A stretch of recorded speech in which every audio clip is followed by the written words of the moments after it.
Berkat Immortus Engine, Tony dan kawan-kawannya selamat dari serangan yang ditujukan atas Stark Tower yang menelan ribuan korban jiwa.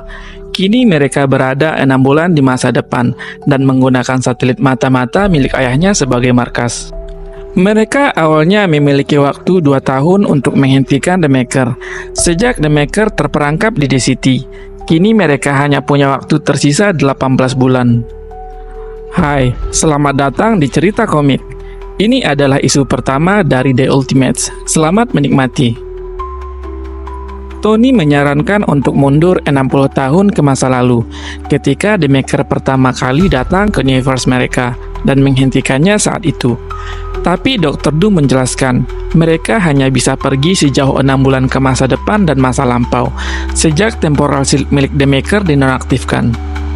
Lalu muncullah sebuah ide yang dinamakan Ultimate 1.0. Dengan katalisator superhero yang mereka miliki dan data curian Earth 616, Tony berniat untuk memunculkan kembali para pahlawan super seperti Universe 616. Tapi Dr. Doom meragukannya, di mana orang-orang yang ada dalam data tersebut banyak yang sudah mati dibunuh oleh The Maker. Tony pun berpendapat bahwa dengan mengandalkan data populasi dan komputer canggih yang mereka miliki, mereka akan menemukan pengganti yang tepat. Dr. Doom lalu menyarankan menggunakan Immortus Engines untuk mempersingkat waktu yang mereka miliki. Tony meragukan hal tersebut karena kerumitan Immortus Engine itu sendiri. Dr. Doom pun mengatakan untuk menyerahkan kalkulasinya kepadanya. Sementara Dr. Doom melakukan kalkulasi untuk penggunaan Immortus Engine, Tony mendesain identitas super untuk mencari kemungkinan calon pahlawan super berdasarkan lokasi dan ratusan variabel lainnya. Selain itu, mereka juga berhasil mengeluarkan Kapten Amerika dari bongkahan es. Mereka menahan sang kapten untuk tidak menghancurkan benda-benda yang ada di ruangan itu, ketika sang kapten mengetahui bahwa negara Amerika telah bubar pada tahun 1969. Sementara itu, Lady Sif merawat Thor yang terluka. Pedang Excalibur milik Kapten Britain membuat pendarahan sang dewa tak bisa berhenti. Pada hari ke-7, mereka pun telah siap untuk mengirimkan katalisator-katalisator tersebut. Kapten Amerika tampak skeptis dengan rencana itu. Ia mengatakan revolusi mestilah dimulai dari bawah, bukan dimulai dari ruang tamu. Dia juga berkata bahwa pahlawan super tidaklah keluar dari dalam sebuah kotak.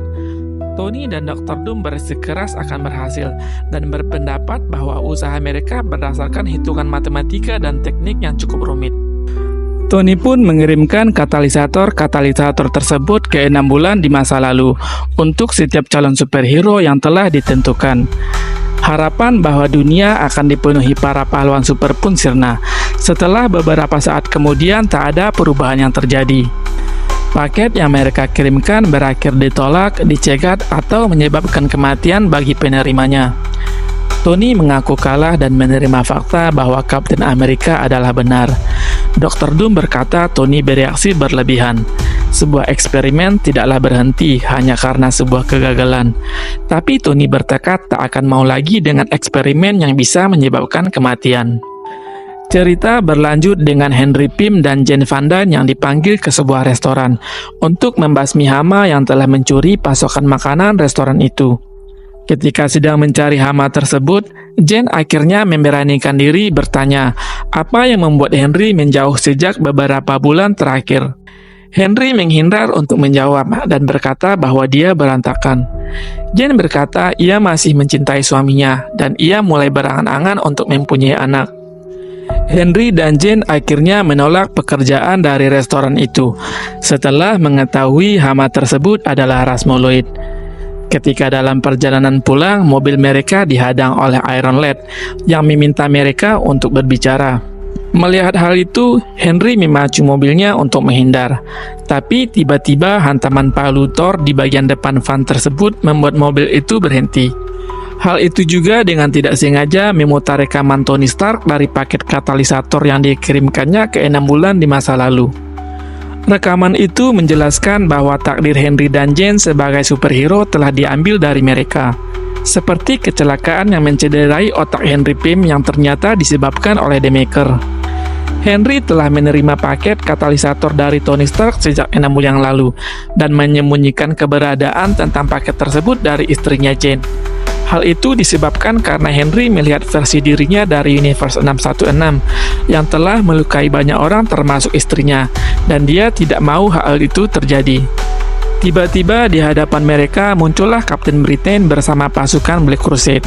Pertempuran antara Ultimates melawan Captain Britain dan pasukannya pun terjadi. Jane akhirnya memutuskan untuk menerima katalisator yang ditujukan kepadanya, karena Jane merasa sudah lelah hidup dengan penuh ketakutan. Ia berkata bahwa hidup lebih dari sekedar berurusan dengan serangga. Jane pun berubah menjadi The Wasp dan bertarung bersama Ultimates. Sementara itu, suaminya Henry masih penuh kebimbangan dengan katalisator miliknya. Ia takut akan menjadi seperti Pym versi Earth 616 yang telah melukai banyak orang termasuk istrinya. Melihat hal tersebut, Captain America pun berkata bahwa Henry bukanlah Dr. Pym Earth 616. Kegagalan Dr. Pym bukanlah kegagalannya, dan dosa-dosa Dr. Pym bukanlah dosanya. Sementara itu, The Ultimates mulai kewalahan menghadapi Captain Britain dan Black Crusade. Iron Lad tampak tersungkur di tanah dengan kaki Captain Britain berada di lehernya. Iron Lad lalu menggunakan pendorong dari kakinya menghindar. Sementara itu, Captain Britain terlengah dengan sebuah telapak kaki yang sangat besar datang menginjak mereka. Henry Pym yang menjadi yakin setelah mendengar ucapan Captain America berubah menjadi Giant Man dan membalikan keadaan terhadap Ultimates.